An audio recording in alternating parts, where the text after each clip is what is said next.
Le premier ministre nigérien a réagi suite au discours du président Talon, président du Bénin, à l'égard du Niger sur la situation comportant l'histoire de pétrole. Le président Talon s'est exprimé ouvertement et justifiant les raisons pour lesquelles le Bénin a bloqué l'export de pétrole venant du Niger jusqu'aux côtes du Bénin. Suivant.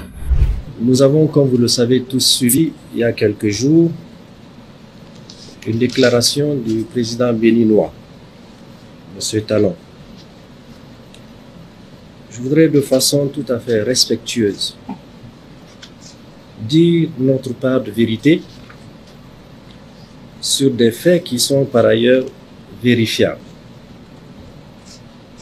Je laisserai bien sûr libre nos compatriotes nigériens, mais également les Béninois, chacun en ce qui le concerne, de se faire son opinion et d'en tirer conséquemment les leçons.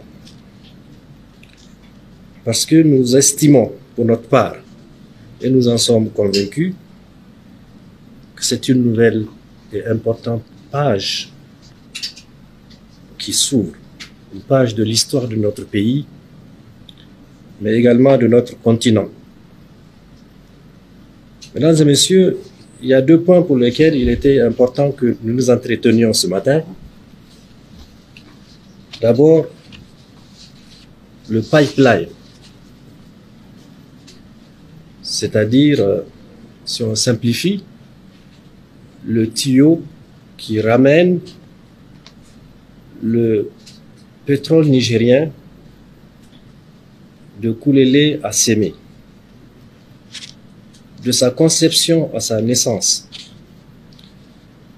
Ce pipe a été, disons, les dispositions réglementaires ont été prises pour encadrer sa conception jusqu'à sa naissance. Il y a plus d'une dizaine d'accords signés. J'en ai ici quelques-uns que je mettrai à la disposition de la presse, si elle le désire, pour que aucun incident, ni aucune occasion, ni prétexte n'empêche que l'objectif pour lequel il a été créé puisse se réaliser le moment venu. Je dis bien plus d'une dizaine d'accords. Mais tous ces accords ont été violés par les autorités béninoises. Et d'après le premier ministre nigérien, le Bénin serait en train, en tout cas le Bénin, pas toute la population béninoise, mais le Bénin, nous parlons ici de la politique béninoise, la haute politique, est en train de violer leurs devoirs, en train de violer le contrat, l'agrément qu'ils ont signé.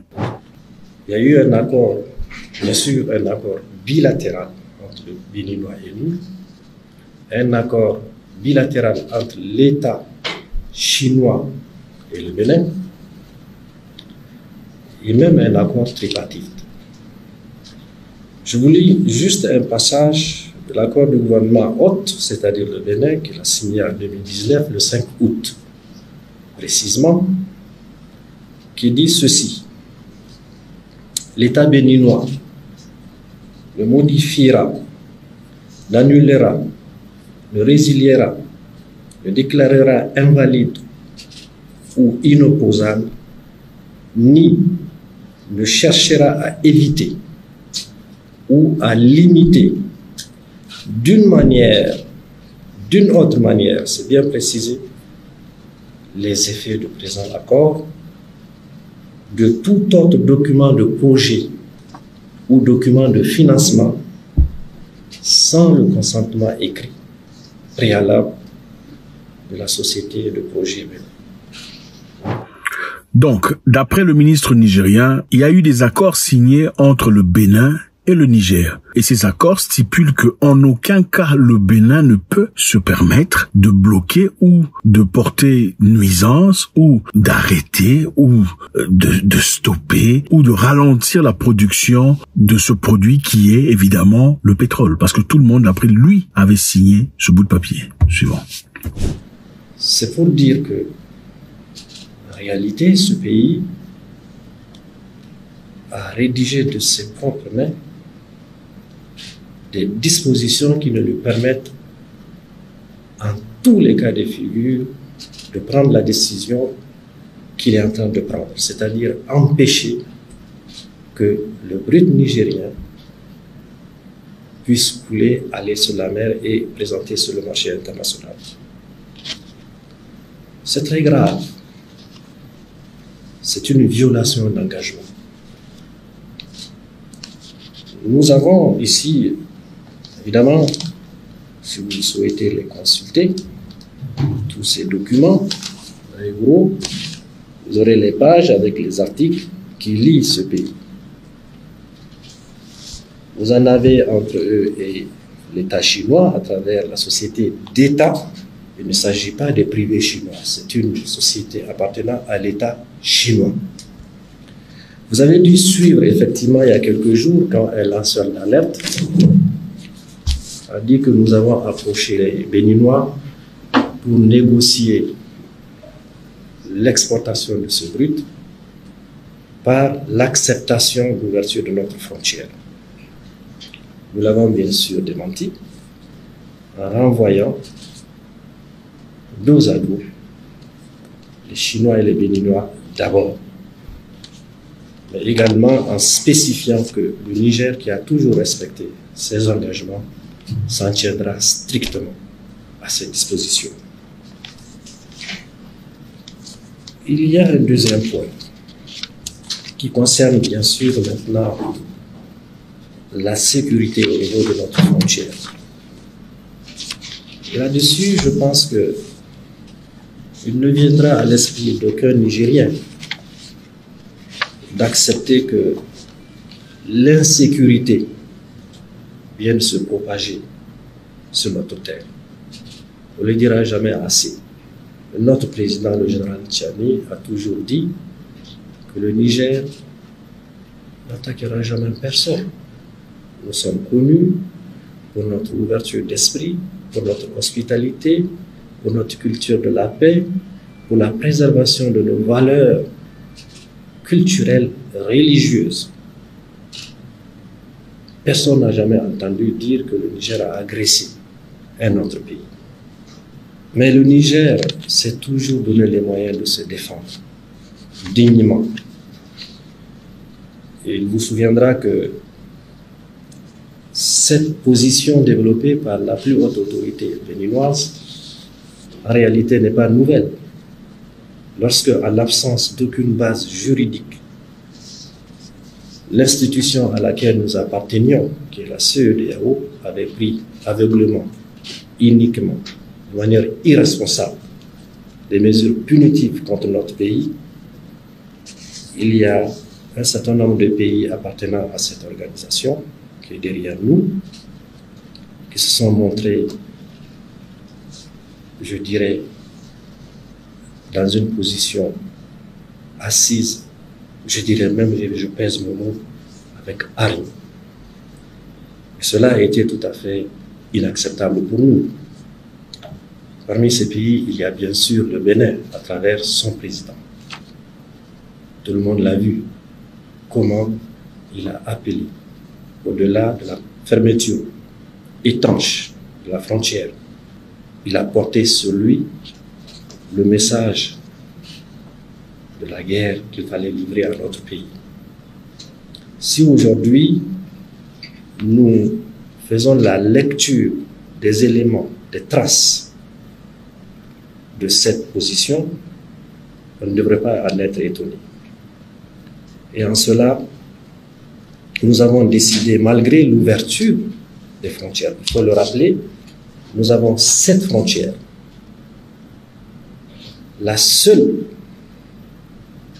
qui a gardé de manière étanche, qui a été gardée de manière étanche, c'est celle avec le Bénin. Il faut le dire, même pendant la période de punition.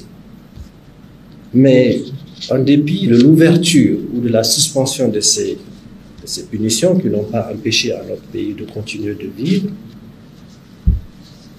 nous avons souverainement décidé de garder notre frontière fermée avec le Bénin. Pourquoi? pour une bonne et simple raison, que nos anciens partenaires qui sont les Français, lorsque le peuple nigérien dans son ensemble, derrière notre président, le général Tchani, a décidé que ces partenaires qui ne jouaient pas franc jeu avec nous devraient partir, il faudra vous en souvenir. Ils avaient insisté pour que leur porte de sortie soit le Bénin. Nous avons refusé cela en leur disant que la seule concession que nous pourrions leur faire, c'était d'emprunter la voie de 1500 km et de s'en aller. Ce qu'ils ont fait. Il faut saluer l'esprit de respect pour l'autre de notre peuple. Aucun incident n'a eu lieu pendant le désengagement des troupes françaises de notre territoire. Il y a eu une réunion au plus haut niveau où le chef de l'État a ordonné que toutes les populations le long du trajet soient sensibilisées de manière à laisser passer ces troupes avec leurs bagages pour qu'ils quittent nos territoires. Mais il ne faut pas se tromper. Ils ont fait 1500 km, mais ils sont revenus là où ils voulaient sortir la première fois, c'est-à-dire sur le territoire de la République du Bénin. Même si, dans la déclaration qu'on a tous suivie, le président béninois a dit que ce serait ridicule qu'on pense que le Bénin amasse ses troupes avec l'appui d'autres éléments pour envahir le Niger. Il ne viendra jamais dans l'esprit d'aucun Nigérien de croire que le Bénin viendrait envahir le Niger. Jamais. Et on ne l'a jamais dit d'ailleurs. Parce que nous avons dit que sur le territoire de la République du Bénin, il y a des bases, y compris certaines d'entre elles, où on entraîne des terroristes qui doivent venir déstabiliser notre pays. Voilà pour des raisons de sécurité simples, les raisons pour lesquelles nous avons décidé de garder cette frontière fermée. Il dit que dans la plupart des frontières qui ont été bloquées, il dit qu'en comptant toutes les frontières qui ont été fermées par le Niger, suite à ce qui s'était passé, c'est-à-dire le coup d'État, le Bénin reste la frontière où on a fermé de manière hermétique. Donc ils ont, d'après lui, été plus relaxants dans d'autres frontières, mais au Bénin, ils ont fermé de manière hermétique parce qu'ils ont des informations précises, situant de manière précise des bases militaires, des éléments qu'ils trouvent dangereux à la stabilité du Niger. Donc, en d'autres termes, d'après le premier ministre nigérien, il y a des éléments au Bénin qui poseraient danger au Niger. Parce que d'après lui, avec la connaissance du gouvernement béninois, il y a des éléments nuisibles à la stabilité du Niger qui sont stationnés au Bénin. Malgré les liens historiques et millénaires que nous avons avec le peuple béninois, qui lui-même, nous savons qu'il n'est pas d'avis avec certaines des positions de leur autorité. La carte où se trouvent ces bases, exactement, il y en a 5, dont une où il y a des entraînements pour venir déstabiliser. Ils le font d'ailleurs à l'extrême ouest du pays. Ces bases de déstabilisation connues et documentées dans les localités de Tourou, Kandi, Borga, Parc de W, Madekali, pour ne citer que ça.